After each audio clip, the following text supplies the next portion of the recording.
America once had a black Wall Street, a rich black community, until white people bombed it from airplanes. An act of domestic terrorism and ethnic cleansing that was deliberately suppressed by officials and the media. This is the story of the Tulsa Massacre.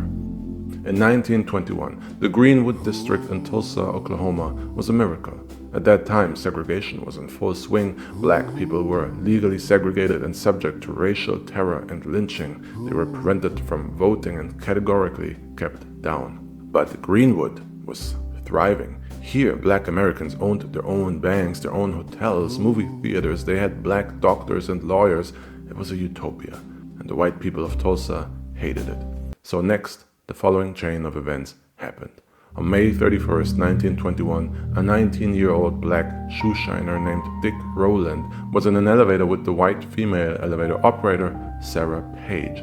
Dick Rowland accidentally brushed against her, likely because he tripped. Sarah Page screamed. Dick Rowland was arrested. The local newspaper ran a headline implying that he forced himself on her. A white lynch mob gathered around the courthouse demanding Rowland to be handed over, and a group of 75 black armed World War I veterans marched to the courthouse and said that no black person will be hung from a tree today.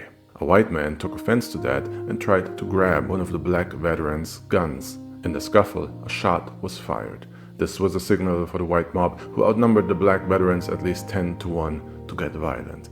They attacked the veterans, and as soon as the violence broke out, the police from the courthouse stepped in to join the attack against the black veterans. They deputized the white mob and handed out weapons and ammunition.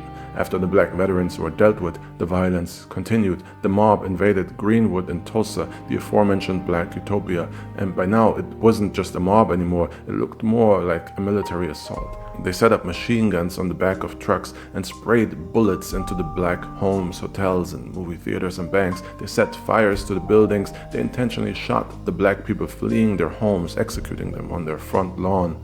But even that wasn't enough to satisfy them. Next, they flew private airplanes over Greenwood, piloted by white civilians who dropped homemade bombs onto the black neighborhood.